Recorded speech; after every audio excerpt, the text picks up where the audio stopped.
Welcome to the Neuropathy Support Group and Podcast. I'm Chris, and I'm so glad you tuned in. It's my hope with this podcast to help all of us gather information that might help those that need support dealing with this debilitating issue. Before we get started, let's get the formalities out of the way with the medical and privacy disclaimer. I am not a doctor or medical professional. The information on this podcast is from personal experiences and is meant for group support. Additionally, the information discussed is not meant to diagnose, treat, or cure any underlying conditions associated with neuropathy. All names here within are private and will not be shared with any outside sources. Please consult your healthcare provider before making any health decisions. If you have medical concerns or an immediate emergency, please contact your doctor or dial 911.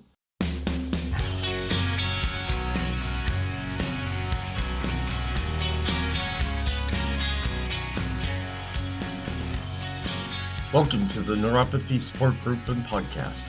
I'm Chris, and I'm so glad you tuned in. It's my hope with this podcast to help all of us gather information that might help those that need support dealing with this debilitating issue. Before we get started, let's get the formalities out of the way with the medical and privacy disclaimer. I am not a doctor or medical professional. The information on this podcast is from personal experiences and is meant for group support. Additionally, the information discussed is not meant to diagnose, treat, or cure any underlying conditions associated with neuropathy. All names here within are private and will not be shared with any outside sources. Please consult your healthcare provider before making any health decisions. If you have medical concerns or an immediate emergency, please contact your doctor or dial 911. Well, hello. How's everyone doing? I hope you had a great weekend. It was a little hot here, so you know what the heat does to us. With us that have neuropathy, it really can affect your whole body, and that's what's going on now. I wanted to let you know I just started a new medication. I was thinking about getting the bariatric sleeve, but I'm starting to have second thoughts, so I decided to go ahead and start taking Neosampic and see if that helps me at all. So that's where I'm at with that right now.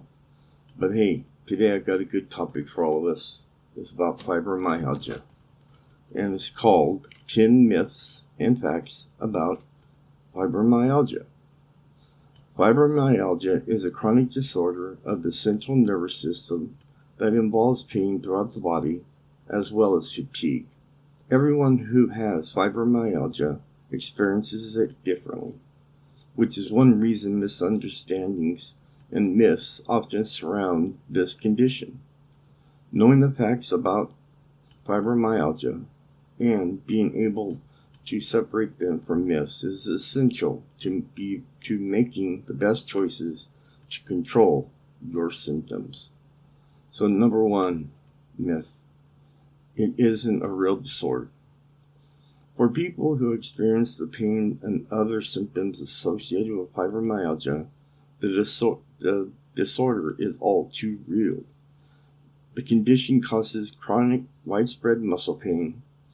By the time people see doctors, it's usually many months or years since the symptoms started. Most doctors think that if your elbow hurts or your knee hurts or your shoulder hurts, the pathology is directly in those areas.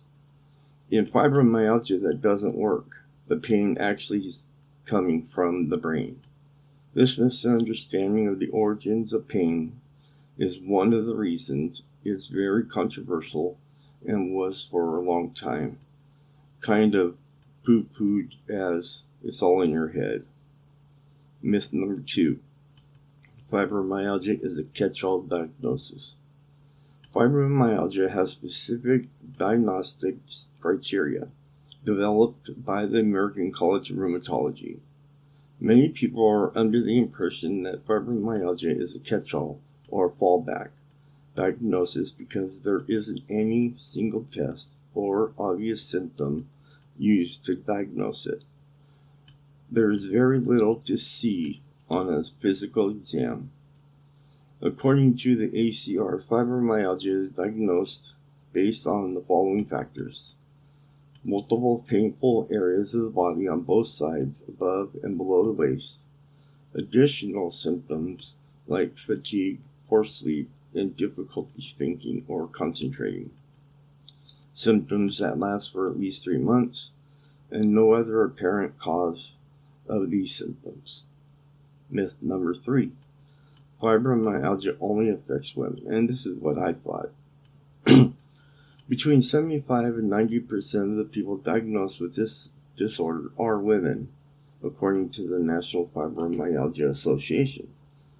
Fibromyalgia affects about 10 million adults in the United States, which means that between 1 million and 2.5 million men in the United States have been diagnosed with fibromyalgia. Number 4. Fibromyalgia and arthritis are the same condition. Fibromyalgia and arthritis have little in common other than sensations of pain and fatigue. Unlike arthritis, fibromyalgia doesn't primarily affect joints. It affects muscles and soft tissue. And unlike arthritis, fibromyalgia isn't a disease characterized by inflammation.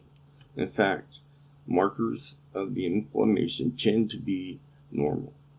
Instead of the pain coming from the inflamed area of the body, in fibromyalgia, the pain is actually coming from the brain, from the central nervous systems. Myth number 5. A special fibromyalgia diet is needed. No specific diet has been shown to reduce fibromyalgia symptoms, according to the National Institutes of Health. Instead, you should simply focus on following a healthy, balanced diet that includes whole grains, lean protein sources, low-fat dairy products, fruits and vegetables, and plenty of water. It's also a good idea to limit your consumption of caffeine, refined sugars, fried foods, red meat, processed foods, and alcohol. Number 6. Complementary and alternative treatments are pointless. Meditative movements, therapies such as Tai Chi, yoga, appear to improve fibromyalgia symptoms according to a review published in the Journal of Rheumatology. In this study, measured improvements were seen in the areas of sleep disruption, fatigue, and depression. And in a study published in the same journal, a connection tissue massage was found to be helpful for the help with pain, fatigue, and sleep disruption in women with fibromyalgia. Number 7. You should avoid exercise. And that's a myth. Exercise is the single most effective treatment of fibromyalgia, according to the American College of Rheumatology. Aerobic exercise, in particular, has been shown to be helpful in reducing the fibromyalgia symptoms. This includes activities like walking, biking, swimming, and water aerobics. But this Dr. Goldenberg, believes that stretching and strength training are also helpful for many people. Strength training can mean using weights, exercise machines, exercise bands, or your own body weight for resistance. While exercise may be painful or difficult at first if you have fibromyalgia, regular physical activity can help improve your symptoms and make exercising easier. Now, number 8 is fatigue in fibromyalgia goes far beyond just being tired. While fatigue is common symptoms of fibromyalgia, an article published in the Journal of Arthritis Research and Therapy concludes that it doesn't occur in isolation. Instead, fatigue in fibromyalgia is interwoven with other symptoms, including pain, sleep disruption, and mood disturbances, and all of these symptoms can influence one another. Myth number 9. You can take a pill to make fibromyalgia symptoms disappear. Drug treatments don't work very well for people with fibromyalgia. While you may see some benefit from taking a drug approved to treat fibromyalgia, your symptoms will probably just diminish and not disappear. You'll probably also still need to incorporate lifestyle measures like exercise, stress reduction, good sleep habits, and possibly cognitive behavioral therapy into your treatment plan. Number 10, there's nothing you can do. While there's no cure for fibromyalgia and medication doesn't work for everyone, there's still a wide range of options available for treatment. Non-pharmaceutical approaches actually work as well, or maybe even better than drugs for many people with fibromyalgia. If your current treatment isn't giving you the relief you need, work with your doctor to try something new, whether it's exercise, prescription drugs, or over-the-counter pain relievers, and alternative treatments like massage and meditative movement. All right, so that page that I'm going to make sure that I post that gives you all the information I just read also has some more topics down below about fibromyalgia, such as fibromyalgia may increase the risk of premature death, fibromyalgia, foods that help, foods that hurt, why is fibromyalgia symptoms causes fibromyalgia, what to eat and what to avoid, fibromyalgia treatment, symptoms, diagnosis. So there's a lot more topics down below one I just read, so there's a lot for you to go over, and that's that everyday health.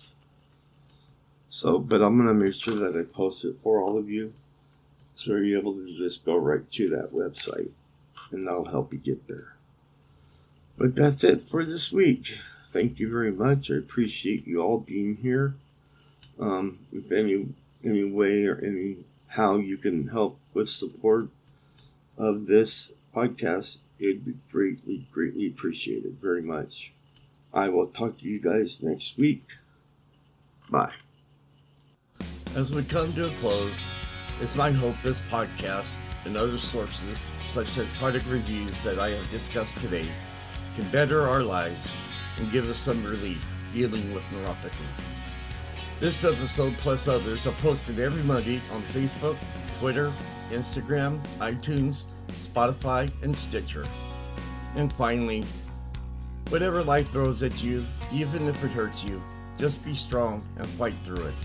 Remember, strong walls shake, but never collapse. Talk to you next Monday.